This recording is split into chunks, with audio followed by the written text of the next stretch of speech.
Radio Imo et Capital proposent le grand rendez-vous de l'immobilier, en partenariat avec Orpi. Une émission présentée par Guillaume Chazoulière et Sylvain Lévy-Valency.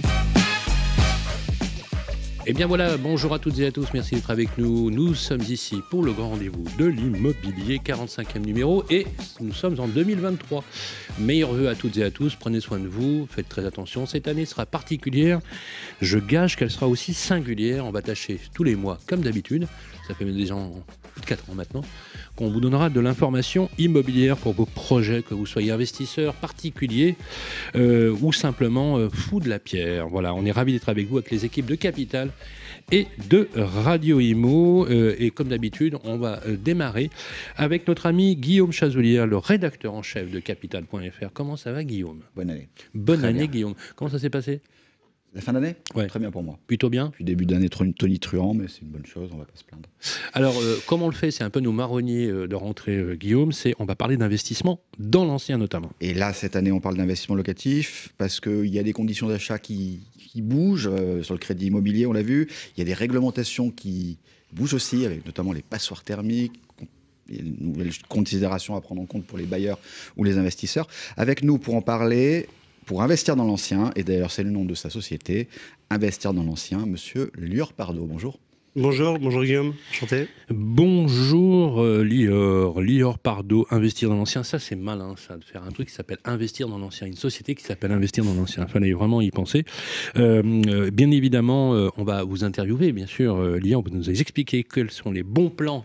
Voilà, on est très affûté avec Guillaume sur l'investissement dans l'ancien. Et vous retrouverez, les amis, bien sûr, comme chaque mois, les experts, ça vous concerne, avec les questions que vous posez sur le questionnaire de Facebook, le Club des Propriétaires, qui est animé d'ailleurs par Guillaume et les équipes de Capital.fr.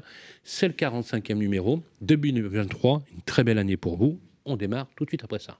Le grand rendez-vous de l'immobilier, le grand témoin. Rebonjour Lior Pardo. Bonjour Sylvain. Comment ça va? Ça va très bien et vous? Vous avez fait une belle année? Ça va, on n'a pas à se plaindre. D'accord. L'année 2022 fut exceptionnelle, bien évidemment. On sait que le volume de transactions frise les 1,1 million. On verra comment, effectivement, s'articule 2023. Vous êtes fondateur d'Investir dans l'ancien. C'est le nom de cette entreprise éponyme que vous avez montée avec votre frère jumeau. Vous êtes un expert de l'investissement locatif et vous proposez des solutions aux investisseurs. C'est très à la mode en ce moment. On en reparlera tout à l'heure. Et bien sûr, on va parler aussi, bien sûr, d'actualité avec toujours la première question qui est posée par notre ami Guillaume Chazoulière. Guillaume. Rebonjour, monsieur Lior Pardo. Alors, on va essayer d'être le plus concret possible et de conseiller les particuliers qui veulent investir dans l'ancien. Et la première question, c'est 2023 s'annonce comme une année charnière, sur fond d'abord de remontée des taux, les prix baissent, on a un peu paumé. Est-ce que, vraiment, dans ce contexte incertain, je n'oublie pas l'inflation, le pouvoir d'achat, est-il pas un peu délicat de se lancer dans l'investissement locatif ? Alors, très bonne question. C'est une question qui revient très souvent de la part de nos clients. On constate une remontée des taux, évidemment, chaque mois. Donc, évidemment, c'est un stress pour tous les investisseurs qui souhaitent investir dans l'immobilier. 100 points de base d'augmentation, triplement des taux d'intérêt sur une année constante, janvier 2022. Janvier 2023. Tout à fait. Les derniers, on était sur des taux sur 25 ans en moyenne à 1,20 et aujourd'hui, on approche les 3% sur du 25 ans. Donc évidemment... Même si le taux d'usure a augmenté, vous avez vu. Hein. Tout à fait, il vient de changer. C'est d'actualité. Donc évidemment, l'immobilier d'investissement est toujours intéressant. Je vais expliquer pourquoi. Tout d'abord, c'est le seul actif qui permet de résister à l'inflation. Donc, et d'avoir un effet de levier, même si les taux sont à 3%. Voilà, si on parle à des personnes qui ont investi déjà il y a plus de 10 ans, ils vous diront que finalement les taux sont assez faibles parce que on était à 10% à l'époque. Donc ça, c'est un point hyper important. Deuxièmement, on peut trouver toujours de la rentabilité. On a beaucoup de clients qui investissent dans des immeubles de rapport, dans des colocations, dans des entrepôts, dans les locaux commerciaux. Et là, il y a toujours de la rentabilité. Donc, on arrive à avoir des projets au-dessus de 7% de rentabilité. Et c'est là où on arrive à avoir l'autofinancement. Donc ça, c'est important. Et il faut le rappeler, finalement, c'est des taux plus élevés. à partir de 7% de rentabilité. Tout à fait. Et il faut se rappeler que finalement, ça fait plus de charges, finalement, sur des crédits plus élevés, parce que les intérêts, ça va faire des charges et moins d'imposition. Si vous faites du LMNP, vous allez créer une SCI. Donc, pour l'investissement, si jamais c'est un jeu de calcul, tant qu'on arrive à avoir des bons produits et des rentabilités, ça reste intéressant. Alors justement, c'est la question qui tue, bien évidemment, ou la question 1 million. La rentabilité moyenne des investissements, je vous donne quelques chiffres et vous allez me dire quelles sont vos statistiques. Tout à fait. Rentabilité moyenne en France, elle est en moyenne de 3,5%. Est-ce que vous confirmez ? Alors, ça va dépendre où on va. Si on va au cœur de ville. Voilà, par rapport aux statistiques moyennes. Mais apparemment, vous avez des statistiques plus élevées. Tout à fait. Quel est le taux de rendement, franchement, moyen? Ne me donnez pas un coup de fusil que vous avez fait à Lille ou à Lyon, etc. Bien sûr.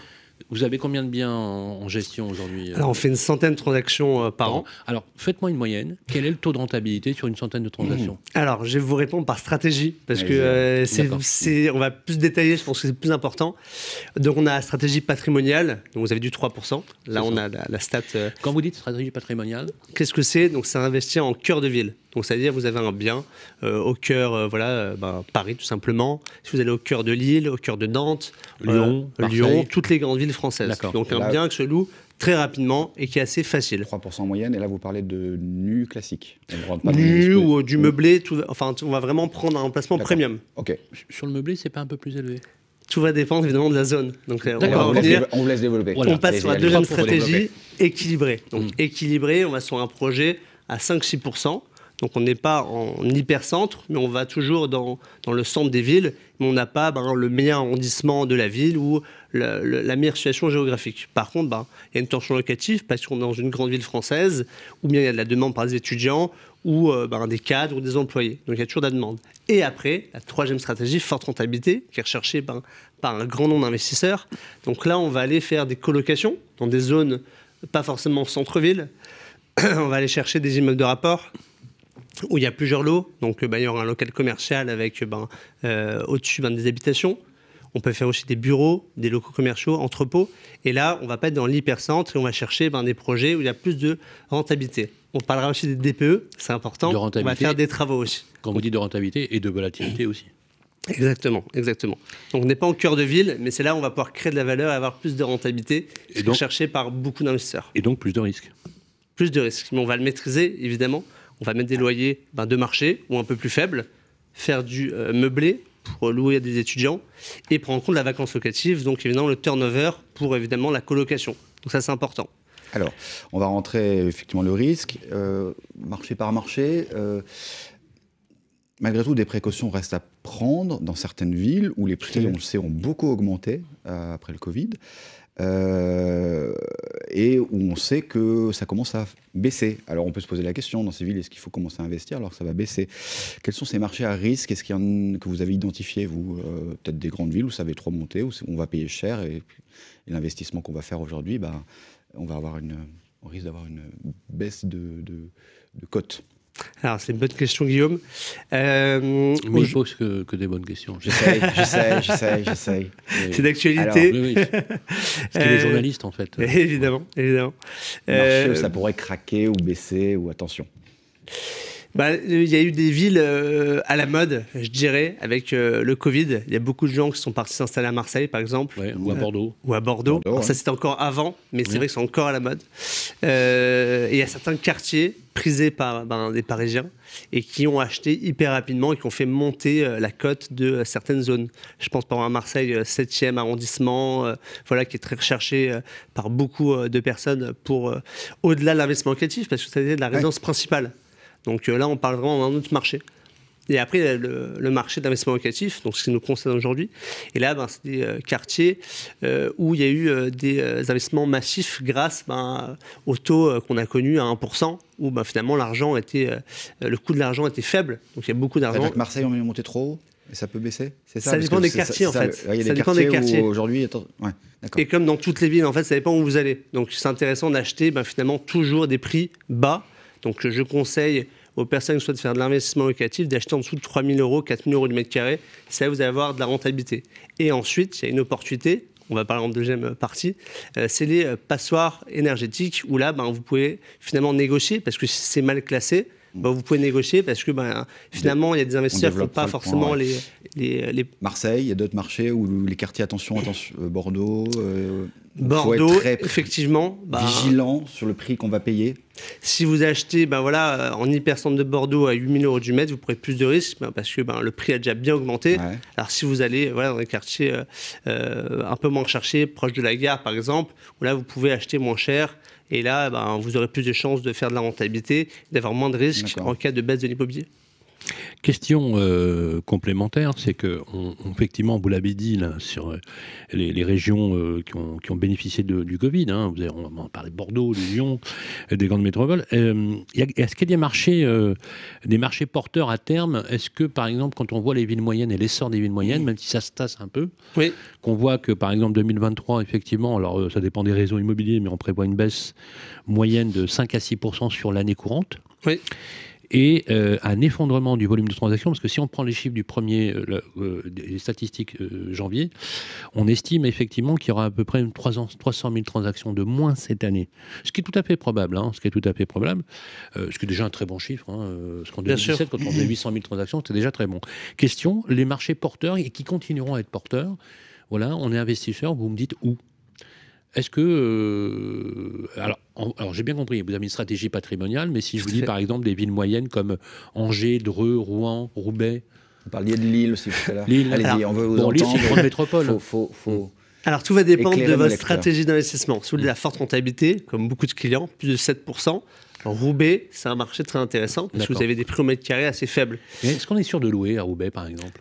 Tout va dépendre où vous allez, évidemment. Oui. Donc c'est proche, évidemment, d'un métro, une demande locative. Tout à fait. Il y a beaucoup d'étudiants, en fait, qui vont chercher mais si je passe ces par zones. investir par l'ancien pour vous, voilà, je vous dis, Monsieur Pardo, trouvez-moi une bonne rentabilité, un peu, même si c'est un peu volatile. On a déjà fait à Roubaix des très fortes rentabilités. Après, c'était pas les meilleurs quartiers, évidemment, de la ville. Bons exemples, là, des marchés porteurs. On a des exemples, tout à fait. Si vous allez, évidemment, dans le nord de la France, tout ce qui est région lilloise, vous avez des très bons projets. Donc Lille, Tourcoing, Roubaix, même toutes les banlieues autour de Lille. Okay. Vous avez un ensemble de biens qui sont très intéressants parce que le prix au mètre carré est faible. Marc-en-Barœul, Ouescal, Mons, Fives, etc. Bon, on peut en énumérer beaucoup. Et là, vous avez des biens en dessous de 3 000 €. Donc vous pouvez acheter des maisons. On a fait des maisons donc, où on a fait beaucoup de travaux. Vous pouvez faire des colocations. Vous avez des maisons en dessous de 200 000 €. Donc ça, c'est intéressant. Des petits immeubles de rapport. Entre 150 000 et 300 000 €. Marché, parce que la France est grande et donc on ne va pas tous investir à Lille. Non, on peut aller. Des exemples de marchés porteurs sont un peu égrenés sur toute la France. On peut changer évidemment de marché. Voilà, il y a Marseille. Vous pouvez acheter. Marseille, on a dit que c'était pas bon tout à l'heure. Ça dépend où vous allez. Non, mais parce qu'il faut. En fait, ça dépend. Un peu vraiment. En fait, ça dépend finalement. En fait, c'est vraiment important en fonction de votre stratégie. À la fois des quartiers, mais est-ce qu'il y a des villes porteuses vraiment où vous conseillez? On conseille pour nos clients d'investir aussi à Lyon, même si le marché a encore bien grimpé ces dernières années. C'est cher Lyon, en fait, si vous n'avez pas dans l'île-centre, dans les quartiers périphériques. D'accord, dans la périphérie de Lyon. Comme ou dans les quartiers hors situés du centre, par exemple, vous êtes dans le 8e, vous avez encore des prix accessibles. Et là, vous pouvez encore faire des coûts intéressants, aussi bien sur tout type de classe d'actifs. Vous pouvez aller à Avignon. On a fait des projets là-bas. Il y a une demande locative. Ouais, on a même fait du Airbnb là-bas. Et ça marche bien. Airbnb pendant le festival, oui, mais... Oui, exactement. Mais non, mais de la location classique... il y a les Alpilles. Ça fonctionne. Oui, tout à fait, ça marche bien. On est à côté des Alpilles et ça plaît beaucoup aux touristes, Avignon. En fait, partout, évidemment, où vous avez des touristes, donc même, par exemple, Nice, vous pouvez continuer à faire Nice, c'est très bon, de l'investissement. Attention, on était sur l'investissement longue durée, là. Bien sûr. On va rentrer dans le détail. Mais... Du LMNP marche très bien sur Nice, par exemple. Donc, on a très bien fait des colocations à Nice. On a fait aussi des appartements, des studios des 2 pièces. Ça marche très bien. Et pour répondre à la question de Sylvain, les villes moyennes, donc... Petites villes. Les petites villes, on a été... Dreux, Rouen. Dreux, on n'a pas fait d'investissement. Rouen, ça marche très bien. Vous pouvez très bien acheter dans l'hypercentre de Rouen, au rive gauche. Donc, il y a... Alors, justement, vous parliez de Lyon. Mettons la grande métropole de Lyon, mais par exemple, Villefranche-sur-Saône, qui est à côté, à 1 heure. Villefontaine, où il y a le grand outlet. Est-ce que c'est des villes aujourd'hui qui dynamisent? Est-ce que les axes autoroutiers permettent de le faire aujourd'hui? Tout à fait. Si on est proche d'une autoroute, si vous avez des transports en commun, ça se fait très bien. Et vous pouvez faire du LMNP. C'est très recherché par des étudiants ou des jeunes cadres qui vont pouvoir acheter ce type de bien. Quand on passe par vos services, est-ce que vous vous occupez aussi de l'assistance à la maîtrise d'ouvrage pour les travaux? Parce que les investisseurs, vous le savez, ils n'ont pas beaucoup de temps. Je sais que dans votre modèle économique, vous accompagnez les investisseurs de A jusqu'à Z. Est-ce que ça passe aussi par ça? Tout à fait. Chez Anchin, on s'occupe des projets de A à Z, donc travail des artisans locaux partout en France. Donc évidemment, si on a un projet avec des travaux prévus, aussi bien un rafraîchissement aux travaux conséquents, au travail des artisans locaux, donc c'est prévu dans le package. Parfait. Alors, au-delà on a vu un peu les marchés à risque, les marchés porteurs. Il peut y avoir des marchés porteurs, des marchés à risque dans la même ville. C'est toute une question de quartier. Notamment, vous avez cité Marseille, mais il faut vraiment être clair parce que sinon, on ne comprend pas bien pour l'auditeur. Quelles que sont les règles d'usage classiques? Là, vraiment les conseils que vous donnez pour s'assurer qu'il y a une demande locative au rendez-vous. Très bonne question, évidemment. Parce que selon les villes, les quartiers, ça change. Là, vraiment, comment vous nous guidez? Alors c'est important évidemment d'étudier la ville, donc déjà voir s'il y a une vraie demande locative, donc une tension locative. Ça peut être vérifie ça. S'il y a des étudiants, évidemment, s'il y a un bassin d'emploi, si c'est bien connecté avec d'autres villes. Et là, évidemment, si vous avez ces conditions, proche d'un métro, c'est important. Si vous êtes dans une grande ville, moins de 10 minutes, là vous pouvez louer rapidement. Après, si vous sortez de ces champs-là, vous allez avoir plus de vacances locatives. Évidemment, ça va baisser la rentabilité. D'accord. Et ça, on peut le trouver aussi en agglomération des grandes villes. Comme vous disiez, Lyon, il y a possibilité justement, ou Lille, il y a la possibilité d'avoir ça. Tout à fait. Il faut viser un prix en dessous du... Le bon prix, c'est quoi? Sous de la forte rentabilité, en dessous de 3-4 000. Et après, du patrimonial, donc cœur de ville, là, vous allez avoir des prix au-dessus de 6 000 euros. Quand vous dites patrimonial, juste pour que ça parle à tout le monde, c'est de la conservation à la fois de l'actif, de l'investissement qu'on fait, avec un taux de rentabilité faible. Par contre, on est sûr de retrouver son investissement, voire même une petite croissance. Exactement. En fait, vous avez évidemment moins de vacances locatives. Donc, vous allez louer hyper rapidement. Et en termes de valeur, ça risque pas de s'effondrer. Ce qui est important, c'est d'acheter pas trop cher, en fait. Donc, c'est ça le risque, vous achetez très cher. C'est un peu la martingale dans l'immobilier, c'est toujours d'essayer d'acheter au moins cher. Alors, d'un point de vue, on va dire systémique, on vit dans un système de... aujourd'hui qui accumule les crises, une chasse l'autre, c'est ce qu'on appelle la permacrise. On le voit aujourd'hui, crise du pouvoir d'achat, précarité à l'emploi, d'ailleurs on appelle ça maintenant la génération précaria, hausse des prix, inflation qui arrange pas du tout les choses, notamment pour les classes moyennes et les plus exposées. Et on sait que le problème numéro 1 pour ces classes-là, c'est le logement. Il ne faut pas s'y tromper. Il faut beaucoup de prudence aujourd'hui quand on investit sur ce type de classe d'actifs. Dans un contexte de crise, quel conseil vous donneriez aux bailleurs compte tenu effectivement des coûts de l'énergie, des coûts des matières premières? Parce que c'est bien d'acheter effectivement, vous avez raison, un appart par exemple classé étiquette F ou G, donc impropre à la location, à partir de janvier 2023. Tout à fait. Mais encore faut-il faire un pari effectivement sur le volume de transformation, le financement, etc. Quel conseil avisé, concret, vous donnez aux bailleurs? Alors déjà, s'assurer de bloquer un budget, donc pour pouvoir bien chasser le bien. Parce qu'il y a beaucoup de gens qui n'ont pas connaissance de leur budget, donc ils ne savent pas vraiment ce qu'ils peuvent chercher. Et ensuite, pour rassurer l'agent immobilier ou le propriétaire pour faire une offre, premièrement. Ensuite, vous allez... point numéro 1, évaluer votre budget, max. Capacité d'emprunt, pour savoir maximum. Quitte à aller faire une simulation avec son banquier. Bien sûr, banquier, courtier, ou bien une entreprise comme la nôtre qui peut point numéro déjà 1, évaluation du budget. Capacité d'emprunt à évaluer, ça c'est hyper important, c'est la base. Ensuite, viser des villes. Donc voilà, soit vous faites conseiller, ou soit vous avez des villes où vous voulez investir. Vous pouvez aussi vous faire conseiller, tout à fait. Et après, prendre en compte la lettre énergétique. Donc ça, c'est un point hyper important aujourd'hui. Tout le monde fait attention à ça. Et c'est la première question qui est posée aujourd'hui. Alors qu'il y a un an, personne ne regardait la note énergétique. Donc là, c'est un point vraiment important. L'État a prévu de faire la chasse, évidemment, aux passeurs énergétiques. Donc, c'est des lettres les moins bien classées, FG. Et il y a un calendrier très précis jusqu'à 2034. C'est notre sujet après ça. Donc, la lettre énergétique, on développera la en termes de conseils, donc les conseils... évaluer l'emprunt. Deuxièmement, déterminer vérifier une la zone. énergétique, on va en parler. Et après, savoir qu'est-ce qu'on veut comme rentabilité, Zone comment on va d'investissement. pouvoir mieux chasser et se rendre compte de quel projet on va acheter. Et vous dites aux clients qu'en fonction du capacité d'emprunt et de la zone, il y a plus d'exposition ou moins au risque. Exactement. D'accord. Exactement. Et une fois qu'on a investi, en tant que bailleur, quelle prudence j'ai par rapport au choix de mon locataire, qui lui va être impacté par le pouvoir d'achat aussi. Tout à fait. Comment Tout fixer à le fait. loyer pour être sûr que ça reste et que ça tourne. Tout à fait. Alors Et nous, pas m'exposer à trop d'impayés. évidemment, c'est primordial. C'est le risque d'investissement locatif. Ouais. Donc, ce qui est important, c'est mettre un prix de marché. Si vous avez un prix trop élevé, vous risquez d'avoir beaucoup de turnover. Donc, finalement, vous allez baisser votre rentabilité. Ah bah oui, mais oui. Donc, ça, c'est dommage. Il vaut mieux baisser un loyer et avoir une vraie stabilité Tout à fait. plutôt que de spéculer pour rien, quoi. Tout à fait. Et C'est en bien, plus, c'est un bon conseil, ça, vous donnez. je conseille, par exemple, déjà aussi d'aller voir qu'est-ce qu'il y a sur le marché. Donc voilà, vous achetez à Lyon, Centre, par exemple. D'accord. Vous allez faire un tour sur toutes les plateformes possibles. Il n'y a pas Ils des en comptent du prix. observatoires qui permettent d'avoir des moyennes de marché Si, vous avez des sites pour Ouais, se d'accord. rendre compte Ok, du prix. ok. Mais si c'est intéressant, en fait, la Et il y en a un comparaison. qui est référence aujourd'hui. Vous avez meilleur agent qui est très bien. Ouais. Vous avez aussi Se Loger pour se Donc rendre l'État a compte. monté un observatoire public des loyers aussi. Il y a l'OLAP, il y a aussi l'observatoire Clameur, Voilà. qui intègre. Clameur, c'est très bien parce que ça n'intègre que les baux enregistrés. 1,5 million de baux par an. D'accord. On va bien se avancer. renseigner sur les loyers. Juste un point, Oui, il faut très conclure cette important, première partie. la fiscalité.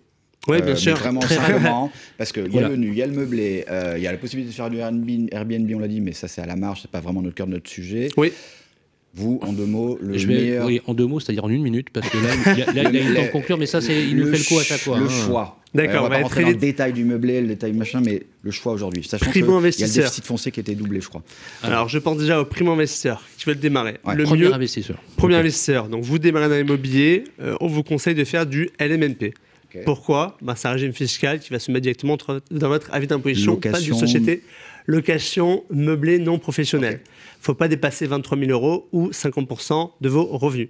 Donc ça, c'est la règle pour pouvoir investir en LMNP. Et c'est assez simple.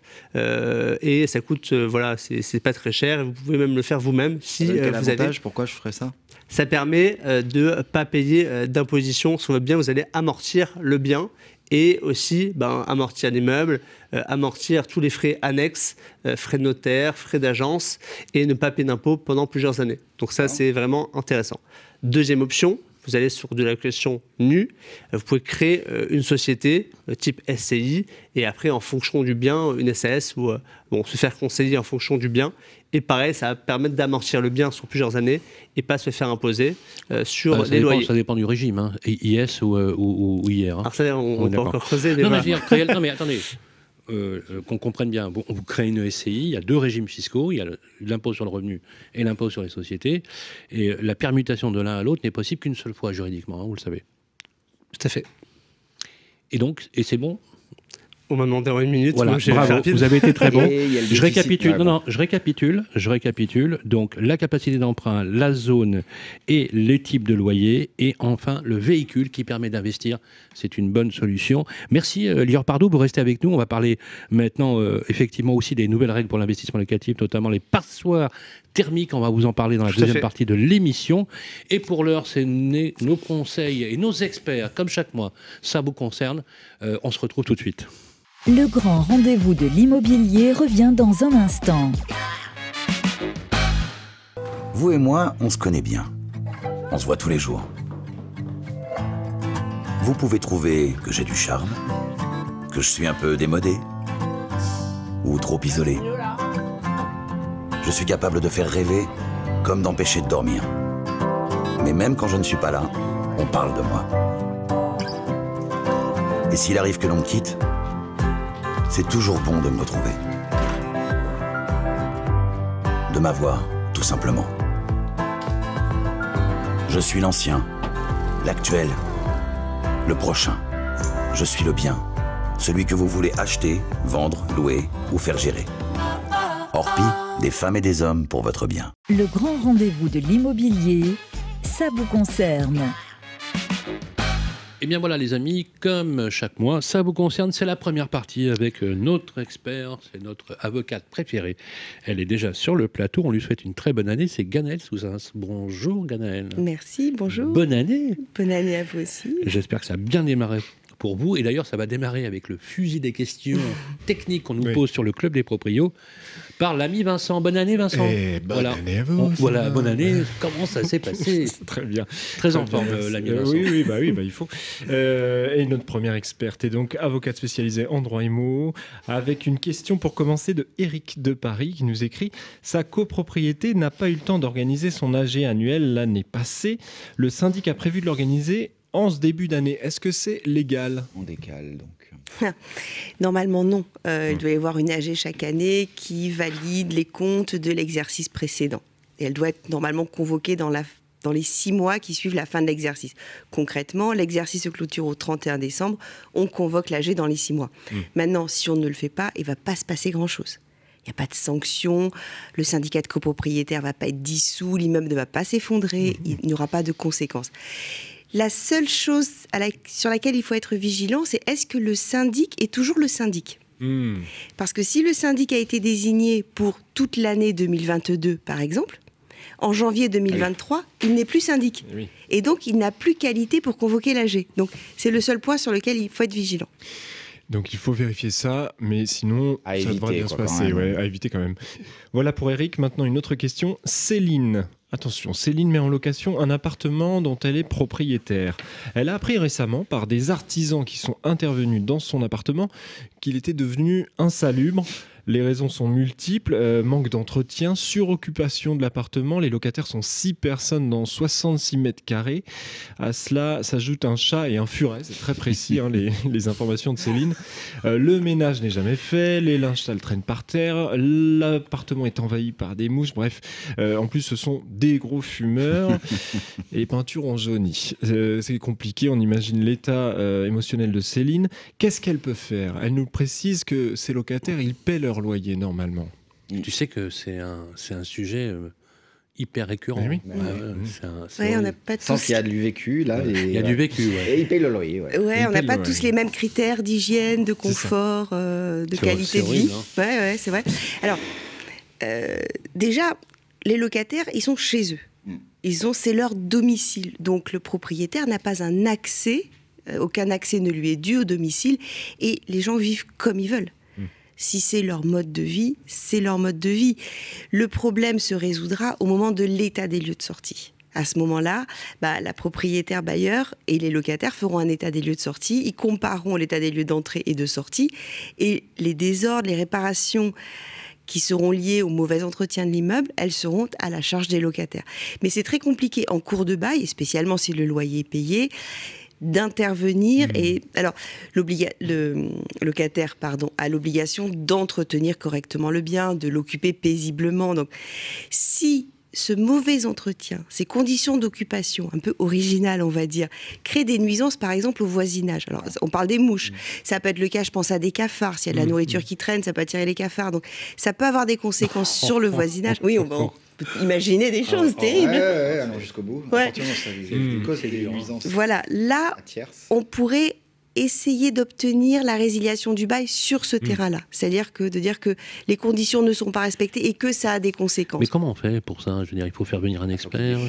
Il faut effectivement des attestations des voisins. C'est On ça, peut hein. demander la désignation d'un expert judiciaire pour attester que les cafards viennent bien. Il aura le droit de venir sur le... Si l'expert judiciaire, oui, parce que le tribunal l'aura D'accord, désigné et d'accord. il aura été désigné au contradictoire Et des le locataires. locataire est obligé de lui ouvrir la porte. Ah oui, c'est le D'accord. juge qui désigne un expert. Et s'il ne veut pas lui ouvrir la porte, est-ce qu'on peut recourir à la force publique? On peut obtenir une injonction par le juge civil. Mais c'est compliqué. Ça n'arrive pas, en fait. Ça peut arriver, je me souviens d'une affaire de puce de lit, puisqu'on est dans les, dans les nuisibles, où un locataire, effectivement, à cause du mauvais entretien, de mauvaise hygiène, surtout, il n'avait pas mis en place les mesures qui ont été préconisées pour arrêter l'infestation par les puces de lit. Donc là, on a pu par ce biais intervenir. Mais c'est une procédure lourde, complexe. Donc, je comprends ses préoccupations, mais elles me semblent pas suffisantes pour justifier et en tout cas, une action. Si ça ne touche pas une tierce personne ou le syndic ou que ça ne fuit pas en dessous, là, elle ne pourra pas forcément intervenir.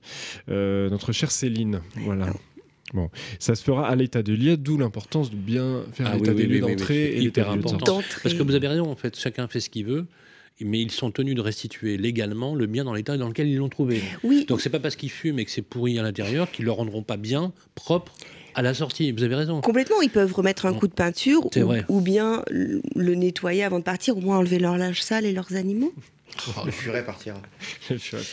Merci beaucoup pour vos réponses, Ganaël Soussens. Avec plaisir. Vous posez vos questions, vous, sur le club Facebook, le club des proprios, le groupe Facebook, le club des proprios, groupe géré par Capital, et on les pose aux experts toutes les semaines, tous les mois, pardon. Et Ganaël, on vous retrouve sur ganaelsoussensavocat.com. Voilà. Oui, tout à fait. Je vais même demander à ce qu'on mette l'adresse de l'URL du cabinet de notre ami Ganaël. Merci Vincent, merci Ganaël Soussens. On vous souhaite plaisir. une très très belle année À vous aussi. 2023. Et on part maintenant dans les régions, puisque comme chaque mois, on fait un focus territoire avec les réseaux et le réseau en particulier avec nos amis d'Orpi France. Le grand rendez-vous de l'immobilier, Orpi Territoire avec Orpi. Oui, rebonjour. Donc, comme chaque mois, nous partons en région avec un focus immobilier sur un territoire particulier.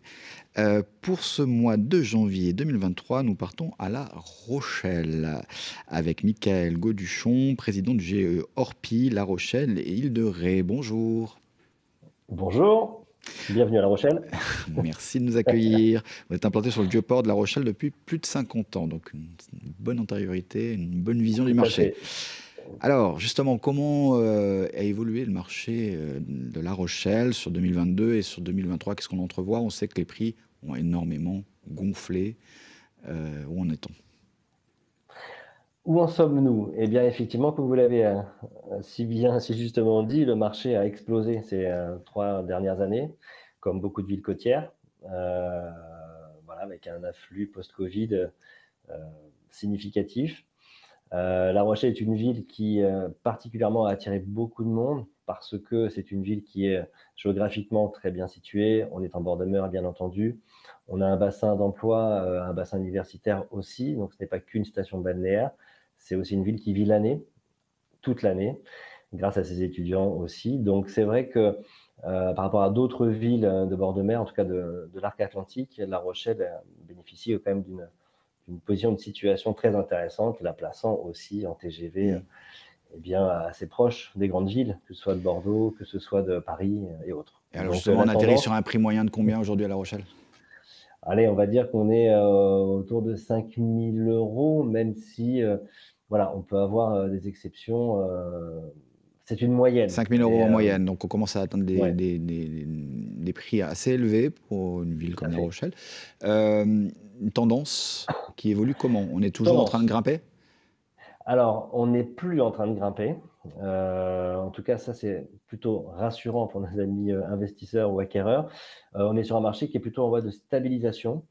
On est en train de suivre un petit peu la tendance nationale qu'on observe dans nos confrères, dans les GE de nos confrères du réseau Orpi. On voit que on a une clientèle qui devient un peu plus exigeante et surtout qui, du fait du contexte économique national dont on a parlé longuement sur les taux d'intérêt, du fait aussi du contexte socio, enfin plutôt il y a une réalité économique qui fait que par rapport au prix, que voilà, on a des gens qui aujourd'hui sont beaucoup plus méfiants sur des prix qui peuvent de temps en temps paraître en tout cas trop élevés. Donc une clientèle plus attentiste qui va effectivement négocier peut-être un peu plus les prix. Donc on a une tendance à la baisse du volume de transactions de manière générale, environ 11% sur l'année. Donc voilà, une baisse du volume de transactions, mais des prix qui se stabilisent. On va dire que la hausse incroyable que nous connaissions marque une sorte de pause et qu'on a plutôt une stabilisation des prix. Donc, voilà. Possibilité de marge de négociation supplémentaire donc pour les acheteurs en 2023. C'est ça qu'on peut prévoir. C'est ce que nous constatons sur fin 2022. Sur l'automne 2022, c'est clairement des marges de négociation qui sont aujourd'hui devenues possibles.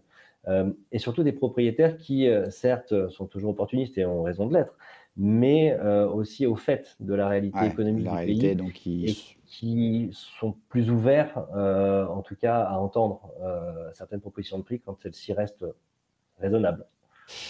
Alors moi, si je suis acheteur à La Rochelle, est-ce que, donc je sais que je vais avoir des marges de quel ordre d'ailleurs, 10-15% peut-être, peut-être pas aussi Très hautes. aléatoire. C'est très aléatoire, Tout ça dépend, ça tout dépend dépend du du quartier, bien. centre-ville. Voilà, exactement. Mais est-ce qu'il y a déjà, d'ores et déjà aussi des coins, des quartiers qui offrent des opportunités qui n'ont pas forcément monté, qui pourraient se valoriser Alors, pour être synthétique, tout a monté, donc que ce soit La D'accord. Rochelle centre et ses alentours. Par effet de ricochet, finalement, La Rochelle était devenue chère. Les secteurs de première, deuxième, troisième couronne le sont devenus aussi, en tout cas par rapport à ce qu'ils n'étaient précédemment. Maintenant, cette tendance que nous évoquions il y a quelques instants nous laisse à penser que notamment en ce qui concerne le marché locatif, en tout cas le marché d'investissement, je pense que nous pensons que certaines opportunités vont pouvoir se présenter, puisque cette clientèle post-Covid qui s'est ruée, on va dire, sur les petites surfaces dès la fin du premier confinement, a été, on va dire, rassasiée. Et nous constatons aujourd'hui que sur le marché des petites surfaces, nous recommençons à faire du stock. Ce qui mécaniquement on a plus d'offres, donc forcément plus de concurrence entre les biens et effectivement peut-être des prix potentiellement en baisse à venir. Il y a des reventes de petites surfaces, des remises en vente de On commence effectivement, Pour quelle raison à le voir. Alors plusieurs raisons. La première est que la rénovation énergétique, qui effectivement est un sujet, un vrai sujet, qui revient beaucoup aussi à nos oreilles de par nos Oui, clients. il y a un centre-ville ancien avec des passoires thermiques, j'imagine. C'est exactement le cas. Donc, pas mal de propriétaires bailleurs qui ne souhaiteront pas réaliser des travaux par manque de moyens, de possibilités ou d'envie en tout cas, qui vont devoir remettre à la vente des biens classés F ou G par exemple, qui seront donc interdits à la location. Donc ça, on peut entrevoir un afflux de biens sur le marché, avec des opportunités à saisir peut-être, et moyennant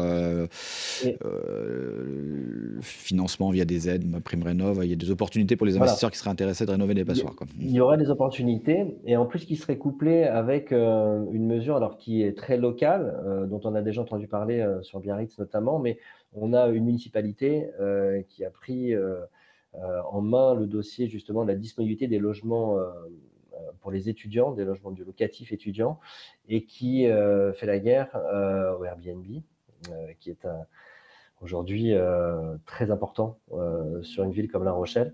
Oui. Donc l'idée aujourd'hui, elle est surtout de rendre impossible, par exemple, à la location, en tout cas à la location à l'année dédiée, meublée, tous les logements inférieurs à une certaine surface, c'est-à-dire 35 mètres carrés. Donc c'est aussi un événement, en tout cas un élément qui va nous permettre, je pense, de voir les projets de certains propriétaires bailleurs être modifiés et peut-être remis sur le marché longue durée. Avec quelle demande locative, si je vais là-dessus? Il y a beaucoup de locataires parce que si je fais de l'investissement à La Rochelle et dans le Glo. En fait, on a une très forte demande, très très forte demande et du coup une pénurie de biens locatifs. On va voir tous les profils, c'est-à-dire que bien entendu, c'est une ville étudiante, donc nous aurons des profils étudiants tous les ans en location meublée ou vide de juin à septembre. Voire de septembre à juin, pardon, on a cette clientèle-là on a une très forte demande, il manque pas loin de 3 000 logements pour les étudiants, donc oui, il y a une vraie demande à ce niveau-là, donc ça peut être très intéressant de le faire, qui peut être couplé, on va dire, avec une location ensuite saisonnière, puisque ça, la nouvelle réglementation va pouvoir le permettre, c'est-à-dire sur les 2 mois d'été, louer à la semaine, ce sera une possibilité. Et là, si les prix viennent à baisser, comme nous l'espérons, en tout cas sur ces surfaces-là, on pourra avoir des taux de rentabilité qui redeviendront intéressants et on ne sera plus seulement dans un investissement patrimonial. On aura aussi vraiment des opportunités de rentabilité. Après, outre les étudiants, des actifs, des gens, une recherche aussi en maison individuelle qui est très forte. Donc, une grosse pénurie sur la maison individuelle. Donc, ouais, il y a des choses à faire. Très bien. Pour terminer, on parle des investisseurs locatifs qui peuvent venir d'ailleurs, de La Rochelle. Mais si je reprends sur la résidence principale, et on a vu un marché qui s'essouffle, qui est gonflé, c'est fini. Les Parisiens qui viennent s'installer à La Rochelle, le marché de... ah oui, et il y a encore une demande venue de l'extérieur. Ah, bien et sûr. Qui sont les acheteurs aujourd'hui à La Rochelle? Les acheteurs qui veulent de la résidence principale, qui sont-ils aujourd'hui? Résidence principale, on a vraiment un spectre extrêmement large. Donc effectivement, toujours cette clientèle parisienne qui cherche, mais malgré tout, les prix s'essoufflent, hein, ça ne monte plus.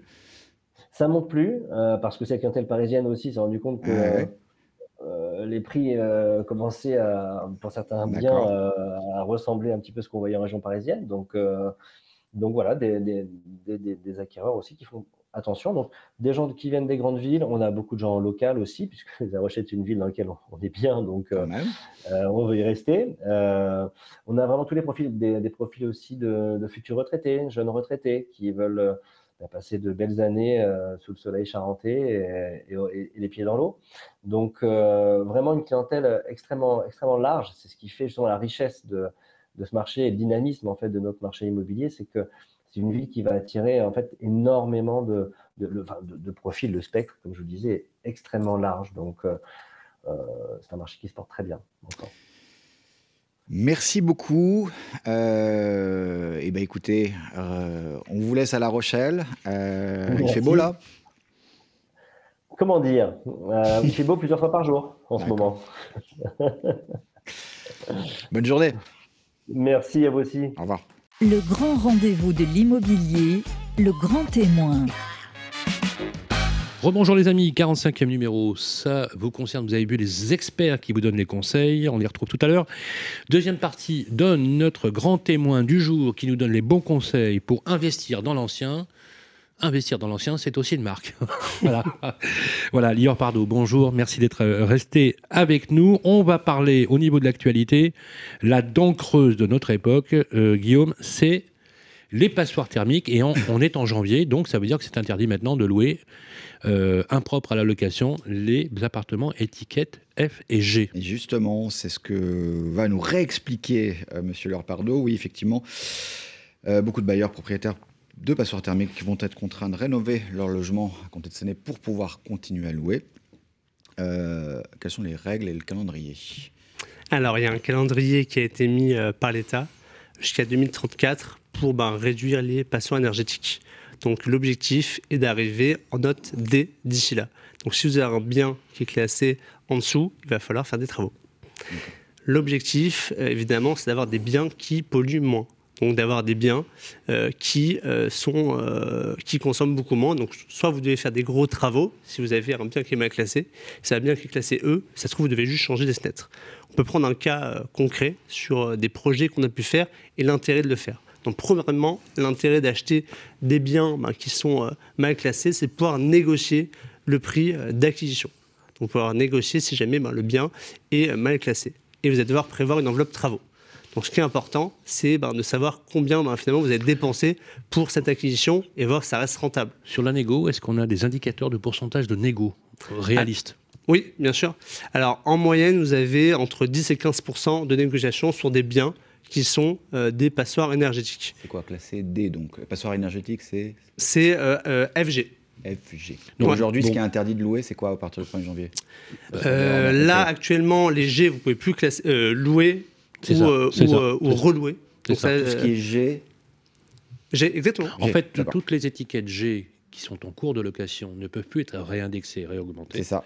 Et tous les nouveaux baux souscrits à partir du 1er janvier 2023 ne peuvent plus être faits si le DPE est en étiquette G. Exactement. Mes questions, là, on est du G actuellement. Mes questions, quand vous dites 15%, je prends un exemple, sur un appartement qui vaut 150 000 euros, on peut aller jusqu'à 30 000 euros de négo.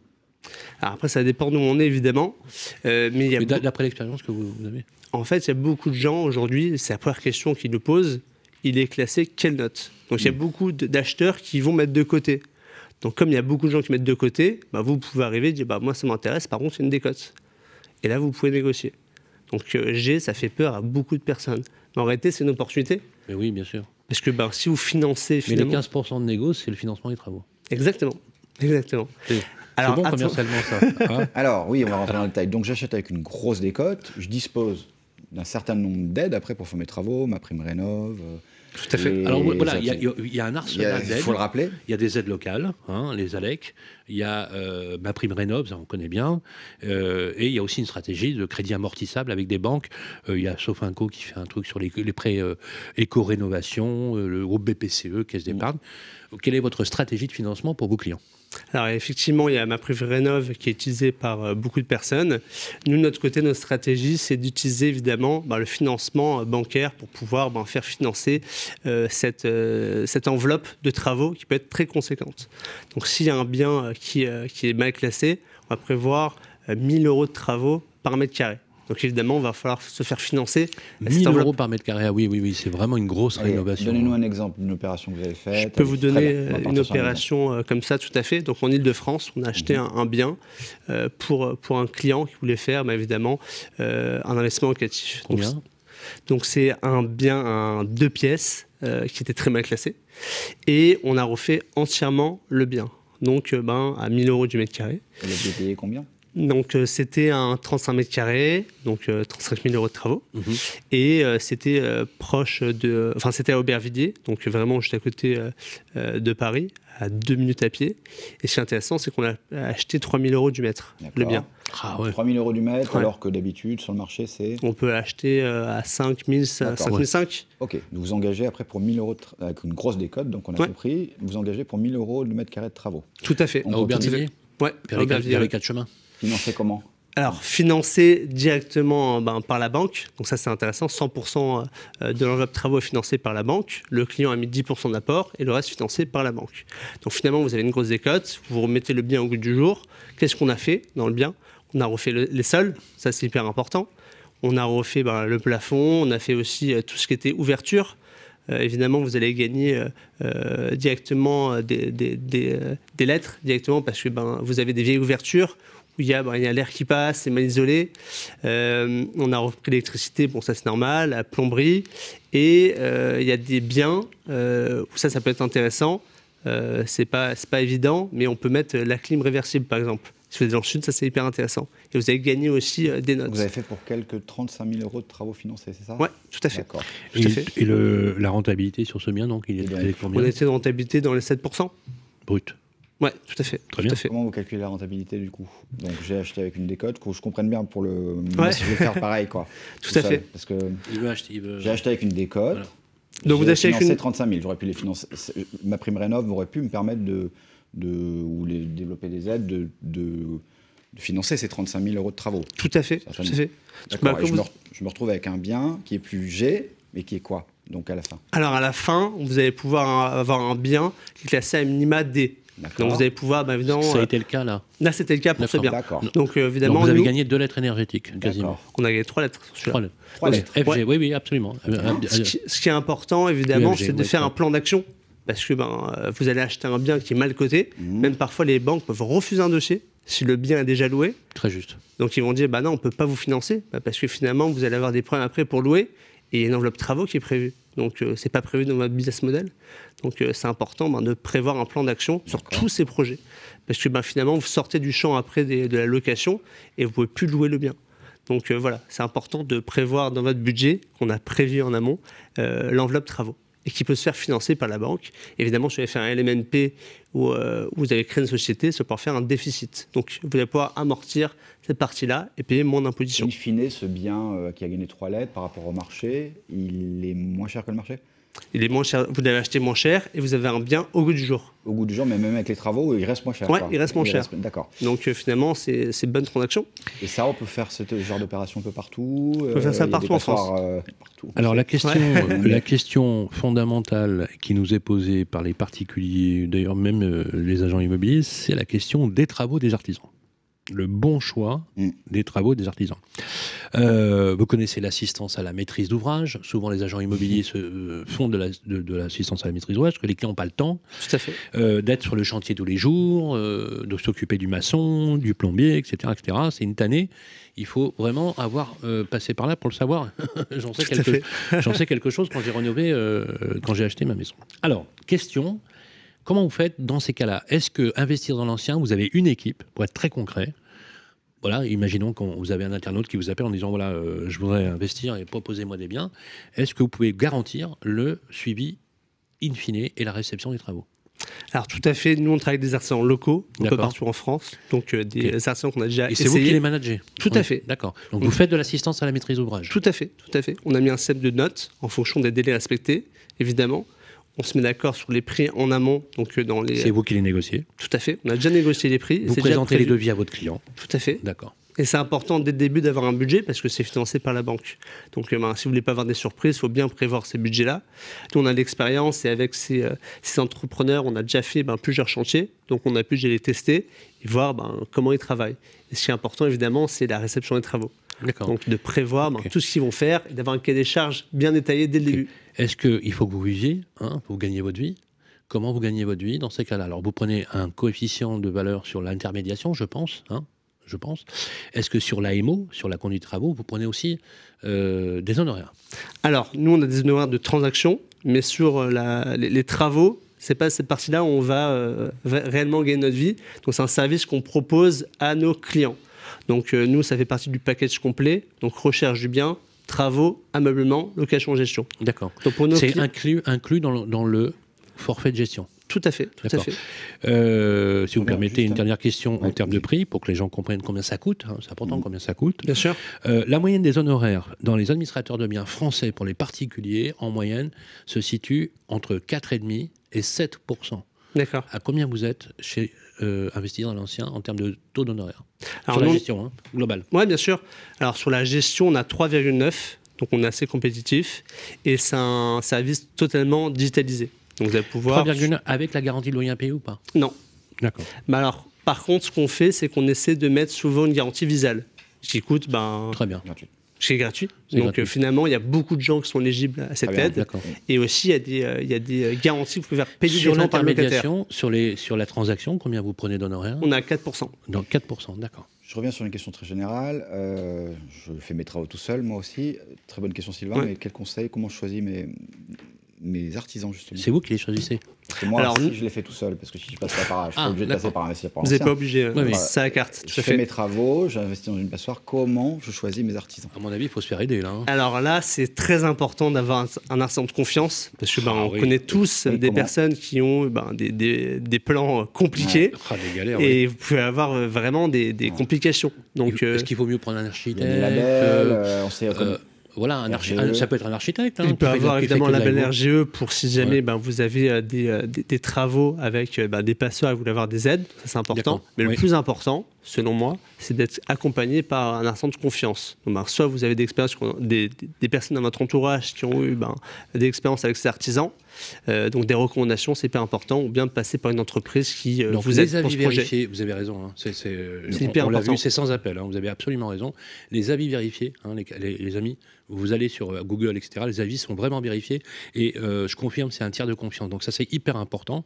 Et faire plusieurs devis, hyper important de comparer. Surtout, ne pensez pas que le moins cher, c'est le meilleur. Et on rappellera, dites-le ça. C'est important. Que l'ANA, depuis cette année, développe un accompagnateur Rénov.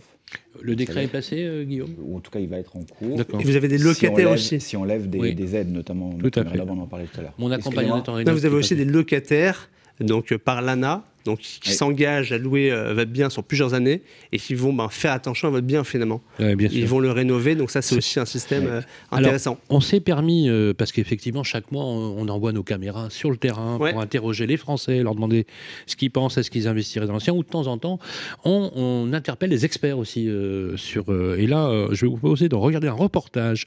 C'est vous qui l'avez fait, vous avez interviewé notre ami Franck Vigneault. Oui, on fait un petit écart, on arrête de parler de l'ancien, on parle du neuf. Il y a des changements aussi en 2023 sur le neuf. On va écouter. Et puis, un marché complexe. Puis tout ce qui va changer, et surtout qu'en ce moment, effectivement, ils ne sont pas à la noce en ce moment, les promoteurs. On va écouter le reportage et on réagira après. Les règles ont changé pour investir dans le neuf, et notamment le Pinel, à partir de cette année, avec ce qu'on appelle le Pinel Plus. Qu'est-ce qui change concrètement? Le Pinel, tel qu'on le connaissait, bénéficie à partir de 2023 donc de taux de réduction d'impôts qui sont dégradés. Donc on n'est plus à 12, 18, 21%, mais on perd un point et demi à peu près pour chaque période, donc de 6, 9 ou 12 ans. Le Pinel continue d'exister, mais il y a un deuxième Pinel, ce qu'on appelle le Pinel Plus, qui lui a été mis en place depuis le 1er janvier 2023. Donc les règles sont un petit peu différentes. Le Pinel tel qu'on connaît n'évolue pas, toujours un système de zonage, de plafonnement de prix, de loyer, etc. Le Pinel Plus, lui, permet de conserver les taux de réduction d'impôt dont on bénéficie jusqu'ici, mais à plusieurs conditions. Il y a une première condition indispensable, le logement doit respecter ce qu'on appelle les normes de confort. Alors il y a 3 types de normes. La première, c'est une question de surface habitable. Il y a des surfaces habitables minimales à respecter, à raison de 28 m² pour un T1, 45 m² pour un T2, 62 m² pour un T3, 79 m² pour un T4 et même 96 m² pour un T5, même si quand même le T5 est plutôt rare en investissement Pinel. Deuxième condition, chaque logement doit disposer d'un espace extérieur. Alors par espace extérieur, on entend un jardin ou un balcon. Là aussi, il y a des surfaces minimales à respecter, 3 m² pour un T1 ou un T2, 5 m² pour un T3, 7 m² pour un T4 et 9 m² pour un T5. Et la dernière condition, alors elle ne concerne que les grands logements à partir du T3, ces logements-là doivent avoir des ouvertures sur au moins 2 façades d'exposition différentes. Donc pas forcément des logements traversants, mais un logement en angle peut très bien satisfaire à ces conditions. Après, il y a 2 questions qu'il faut se poser. La première, c'est l'emplacement, et la deuxième, c'est la date de dépôt du permis de construire. L'emplacement, si le bien est situé dans le périmètre d'un quartier prioritaire de la politique de la ville, ou quartier prioritaire, donc là, la seule condition à respecter, ce sont ces normes de confort. Il n'y a pas d'autres conditions. Alors, rappelons-le, il y a environ 1300 quartiers prioritaires en France. Généralement, ce sont des quartiers où l'habitat est un peu dégradé, où on va avoir des concentrations de logements sociaux, un manque de mixité sociale généralement, donc pas forcément les endroits les plus attractifs, que ce soit pour les investisseurs ou pour les locataires. Donc quand même des territoires un petit peu en devenir, comme on dit pudiquement, mais pas forcément les plus opportuns pour investir. Si on est en dehors de ces quartiers, alors là, attention à la date de dépôt de permis.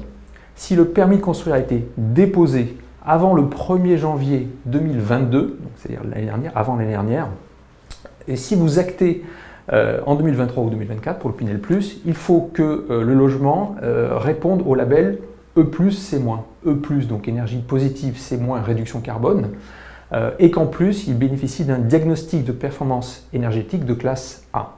Alors petite précision, E+, C-, c'est uniquement si vous êtes énergie 3 ou 4, et carbone 1 ou 2 indifféremment. Si le permis a été déposé après le 1er janvier 2022, alors là, il faut que le logement réponde au label, au niveau de performance, réglementation énergétique 2020, la RE 2020, mais attention, niveau 2025, donc c'est supérieur au niveau actuel qui est exigé pour les logements. Ça, c'est si vous actez en 2023. Et si vous actez l'année prochaine, RE 2020, trajectoire 2025, avec en plus un diagnostic de performance énergétique de classe 1. Alors néanmoins, on connaît une vraie crise de logement neuf depuis 1 an. Quelles sont les difficultés pour trouver un logement neuf aujourd'hui et à quel prix peut-on trouver un logement? Alors la première difficulté, effectivement, si on veut faire un investissement de type Pinel Plus, ça va être de trouver le logement qui réponde à toutes ces normes, toutes ces conditions. Donc le plus simple, je pense, en tout cas dans l'immédiat, c'est plutôt de s'orienter vers un Pinel classique, qui de toute façon reste intéressant. Les prix ont beaucoup augmenté dans le neuf l'année dernière avec des phénomènes d'inflation. On a une raréfaction de l'offre, on a effectivement un décrochage entre le nombre d'autorisations et ce qui sort réellement de terre, le nombre de mises en chantier. Ça, c'est lié à des décalages d'opérations suite à des révisions de coûts, etc. Donc oui, le marché est assez tendu aujourd'hui, il va se tendre encore davantage. Les prix dans le neuf ne baisseront pas, clairement, parce qu'il n'y a rien aujourd'hui qui justifie une baisse des prix, au contraire. Donc, le conseil, aujourd'hui, si vous trouvez un bien, allez-y. Pourquoi? Parce que, 1, les prix vont continuer à augmenter dans les prochains mois, dans le neuf, et 2, les conditions d'octroi de crédit ne vont pas s'arranger avec une remontée progressive des taux. C'est très difficile aujourd'hui d'obtenir un prêt, donc allez-y, foncez, en tout cas, si vous voulez investir dans le neuf, c'est plus que jamais le moment. Pour finir, quels sont les quelques conseils de base que vous donnez à un investisseur qui cherche à investir, notamment dans le neuf? Alors les conseils classiques, évidemment, l'emplacement. Alors même si aujourd'hui, avec le zonage Pinel, on est quand même plutôt sur des zones tendues où il y a des besoins avérés de logement. Donc vérifier qu'on est sur un marché qui a du sens. Attention au loyer, de ne pas être trop gourmand. Il vaut mieux peut-être perdre 10-20 euros par mois et éviter des vacances locatives. Et surtout, essayer d'acheter au bon prix. Ça, c'est un petit peu compliqué aujourd'hui, notamment dans le neuf, pour se référer à des choses comparables, parce que souvent, on fait le match entre les prix de l'ancien et le prix du neuf. N'oublions pas qu'aujourd'hui, il y a la notion de valeur verte qui va devenir de plus en plus importante dans le prix du logement. Et donc, par définition, les logements les plus anciens vont voir leur valeur se dégrader. C'est ce qu'on voit aujourd'hui avec les passoires énergétiques. Donc, c'est normal que le neuf soit plus cher que l'ancien, mais essayez de faire attention que votre prix soit au moins à minima dans les prix du marché. Merci beaucoup pour ces éclairages, effectivement. Donc, stratégie, vous avez vu, d'investissement dans l'ancien, mais aussi d'investissement dans le neuf avec Franck Vigneux. On était ravis de vous recevoir, Lior Pardo. Merci beaucoup. Je rappelle que vous êtes le cofondateur de Investir dans l'ancien, https www.investirdanslancien.fr. Voilà. Et je vais demander à nos amis de la technique de mettre l'URL de votre belle maison sur le podcast, comme ça les gens pourront aller directement en vous écoutant. Merci beaucoup. Voir ce que vous faites. Et on enchaîne tout de suite maintenant, effectivement, avec la suite de notre programme et longue vie à investir dans l'ancien. Le grand rendez-vous de l'immobilier, ça vous concerne. Rebonjour les amis, 45e numéro, ça vous concerne, deuxième partie, le moment très attendu de voir nos experts, toujours accompagnés de l'ami Vincent. Ça va Vincent? Ça toujours, va très bien, toujours. très bien. On a un agent immobilier aujourd'hui. Tout à fait, Michael Benchabat qui est avec nous, bonjour. Bonjour. Bienvenue dans le grand rendez-vous de l'immobilier, meilleurbien.com. Des questions pour vous, de nos auditeurs et auditrices sur le groupe Facebook, le Club des Proprios. Loïc a signé une offre d'achat par l'intermédiaire d'un agent immobilier. Cette offre d'achat a été acceptée par le vendeur. Notre acheteur a depuis changé d'avis. Est-ce qu'il peut se rétracter? C'est sa question qui fait bien Guillaume. Ça arrive, hein. Ça arrive. Ça arrive. Souvent même. Et oui, malheureusement, ça arrive assez souvent. Et oui, Loïc va pouvoir se rétracter. Il va pouvoir changer d'avis assez simplement, surtout s'il a juste signé une offre d'achat, même si elle est acceptée par le vendeur. Il va pouvoir changer d'avis tout simplement. Voilà, il a le droit de son côté, Loïc, en tant qu'acheteur. Sans pénalité. Et sans pénalité, Et sans dans quel délai, En ayant fait simplement une offre, il n'y a aucun délai. En revanche, s'il avait signé déjà un compromis de vente, il a 10 jours pour se rétracter sans aucun motif. Et au-delà Au-delà, il a en fait, il aurait fallu qu'il ait un refus de prêt pour qu'il puisse se rétracter. Et au-delà, s'il change d'avis, c'est ce qu'on appelle un peu la clause du caprice, eh bien, il doit 10% au vendeur. Bon, là, dans le cadre de Loïc, en tout cas, Intéressant juste sur une offre d'achat, il est tranquille. Il peut encore se rétracter. Complètement. Deuxième question, Jacqueline, maintenant, elle nous envoie cette question. Les locataires de Jacqueline, qui devaient partir le 2 janvier, demandent s'ils peuvent prolonger le bail d'un mois. Les travaux prévus chez eux ont pris du retard. Que peut faire Jacqueline dans une pareille situation? Elle comptait récupérer son bien au 2 janvier. Alors, il y a deux options. Soit, en fait, elle décide d'aller sur le volet juridique, à signer en référé son locataire. Le temps de le faire sortir, ça va prendre des mois. Donc, je pense que Jacqueline a tout intérêt à aller plutôt sur un volet amiable et accepter la demande de son locataire de décaler d'un mois. Encore une fois, le locataire est surprotégé, tout comme l'acheteur dont on vient de parler. Le droit français surcouvre les locataires et les acquéreurs. Ça veut dire que Jacqueline, à cet endroit-là, si elle s'engage dans une procédure, c'est trop long, donc vaut mieux qu'elle prolonge le bail par une sorte d'avenant. On peut faire juridique. un avenant au bail comme ça. Oui, tout simplement en disant ok, on le prolonge d'un mois et puis voilà, c'est ce qu'il y a de plus simple à faire sans rentrer dans une partie juridique avec des frais d'avocat, etc. Et puis surtout, ça prendrait beaucoup plus qu'un mois. Merci beaucoup pour vos Merci réponses. Michael Benchabat, on vous retrouve sur meilleurbien.com avec toutes vos équipes. C'est la bonne adresse si vous cherchez un agent. Voilà, absolument, un agent. Puis surtout, vous avez une particularité, c'est que vous êtes agent mandataire. C'est-à-dire que vous êtes une centrale de réservation généralisée. C'est-à-dire qu'en fait, vous avez une plateforme, c'est ça, vous fournissez des services aux mandataires immobiliers. Vous couvrez tout le territoire, il me semble. Oui, on est présent sur plus de 80 départements en France et dans les DOM-TOM, et on a environ 425 agents en France actuellement. Voilà, donc le bon réflexe, c'est meilleurbien.com. Vous l'avez compris, merci Michael Benchabat, et on se retrouve tout de suite après. Le grand rendez-vous de l'immobilier, Guillaume Chazoulière, Sylvain Lévy-Valency. Et bien voilà, c'est la fin de ce 45e numéro de janvier 2023. Merci d'avoir suivi encore une fois, et c'est grâce à vous que nous sommes là maintenant depuis plus de 4 ans, n'est-ce pas Guillaume, et toujours avec nos experts. Oui, on se retrouve, chers auditeurs, le mois prochain, 17 février. D'ici là, posez vos questions sur le club des proprios et on y répondra. Et bien sûr, comme d'habitude, le podcast est disponible sur les plateformes qui vont bien, sur Capital et sur Radio Imo, mais pas que. N'hésitez pas encore une fois à nous poser toutes les questions et on se retrouve le mois prochain. D'ici là, prenez soin de vous. Le grand rendez-vous de l'immobilier, en partenariat avec Orpi, 1350 agences immobilières partout, rien que pour vous. À retrouver sur les sites de Radio Imo et Capital.